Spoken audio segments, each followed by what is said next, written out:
Hello and welcome to Nowhere. My name is Trish and I am the creator behind Nowhere Novelties. Today I wanted to go over two of the fundamentals of tumbler making, glitter and vinyl. So we will be making this mama neon green cheetah print tumbler with a basic white glitter mix. So if you're ready, let's strap in and shoot for the stars.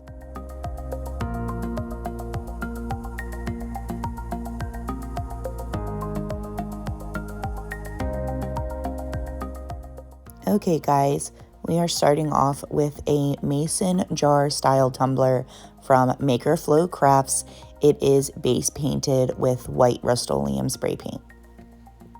We'll be using the epoxy method to adhere our glitter. This is Alumilite's amazing clear cast, and it is less than 5 milliliters of epoxy. We're spreading it nice and thin all over the tumbler. I'm not gonna lie to you guys, I got cats, so hair is always everywhere in my craft room and everywhere in my house. So you see me pick off a few of those, and I had some rogue glitters that we're trying to stick to the bottom of the cup here. So you just wanna make sure you get a nice clean application of your glitter, a nice thin application, because you don't want fine glitter to soak up the epoxy.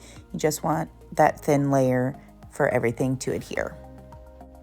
I like the look of a few sporadic chunky glitter pieces throughout the cup along with the fine glitter, as like fine white glitter is like pretty basic, pretty simple. So I feel like the chunkier glitter pieces help add a little extra. So the two glitters we'll be using is Vortex from the Glitter Grind, which is a beautiful opal chunky mix, and Frosty from the Glitter Heart Company, which is a fine holographic opal mix. To make it easier to pick up little pinches of the chunky mix, I poured it into the lid. I guess I could have poured it straight onto the paper, but you know, to each their own, make my life more difficult. Anyway, I am picking up just a little bit in the pinch of my fingers and sprinkling it throughout the cup. The fine glitter is basically going to cover all of this up really well, but this will still reflect a lot of light and you'll be able to see it through the fine glitter.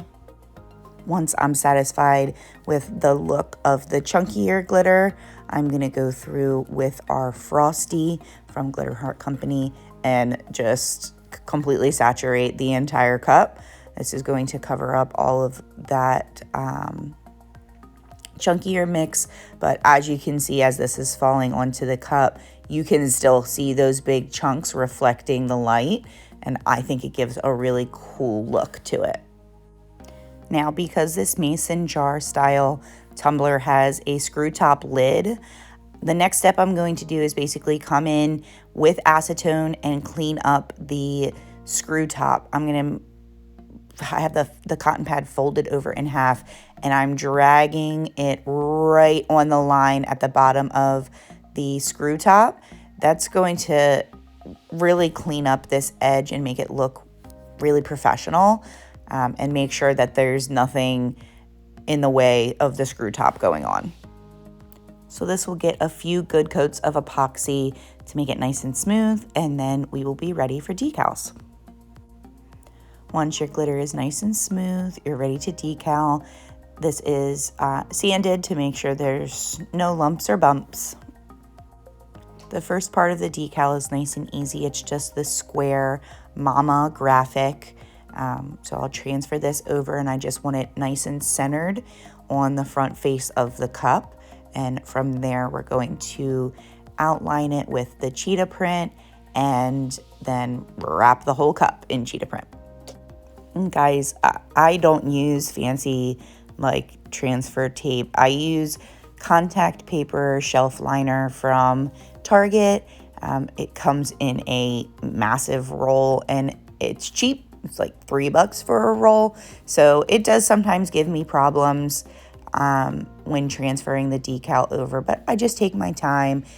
You'll see me fight this one because the individual lines are very thin, so they want to stick to their backing paper, not the contact paper, but I get it eventually, and then we get it transferred onto the cup.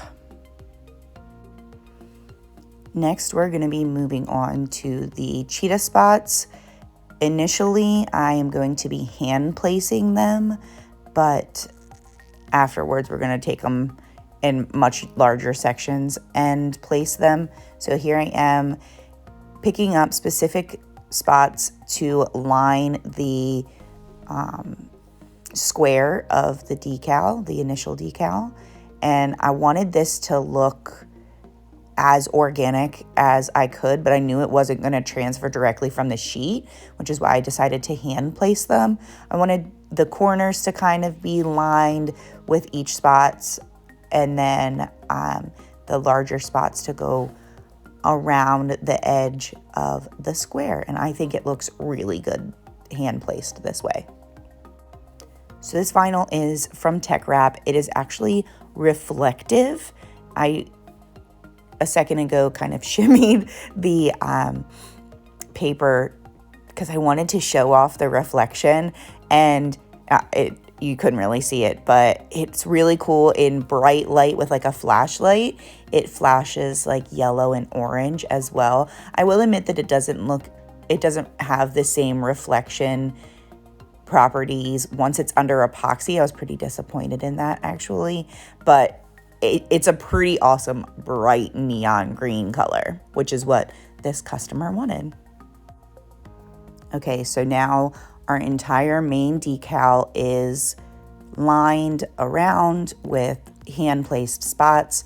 So the next thing we're going to do is start picking up a lot more spots in an entire section of transfer tape so that we can get it placed a little quicker on the cup. I specifically cut a piece of transfer tape that was only the width of my cup, or I guess the height of my cup, so that the amount of spots that I was taking off of the paper at once would be only the height of the cup.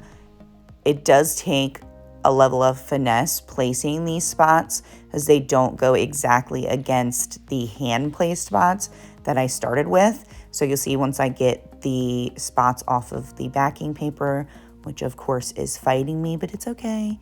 Take your time. Don't get frustrated. Sometimes I do, I will admit that. But just take your time, and you'll see that when I come over to the cup, I will hand place, or not hand place, but transfer a few spots to line up with our initial spots that are already on the cup, and then place like a much larger section from the transfer tape next to that section. I did a different version of this cup. It was actually hot pink for a different customer, and my cheetah spots were so much smaller, and I'm so glad that I did a larger cheetah spot with this cup, because when I tell you I placed cheetah spots for forever on that other cup. So this one went a lot smoother. So you see that I just like repositioned the transfer tape to go along with that first line of spots, and it looks really good. The whole pattern transferred really well. So we're going to repeat that process throughout the entire width of the cup all the way around with these cheetah spots, and then we'll start to fill in our blank spaces towards the top and bottom of the cup towards the end. I'm not going to keep talking because this is a very repetitive process, so I'm just going to let the music play and let you guys watch the transfer process.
And just a quick note, guys, I did not put any cheetah spots on the bottom of this cup. I think it looked really clean with just a few spots kind of going along the edge, like water falling over the edge of the bottom of the cup, but not actually all placed on the bottom of the cup. I thought it looked really nice. And that's it, guys. 2 final coats of epoxy over our decals, and you have a stunning lime green cheetah mama cup for all of your mamas out there. Any questions? Leave them in the comments below. I hope to see you guys real soon. Bye-bye now.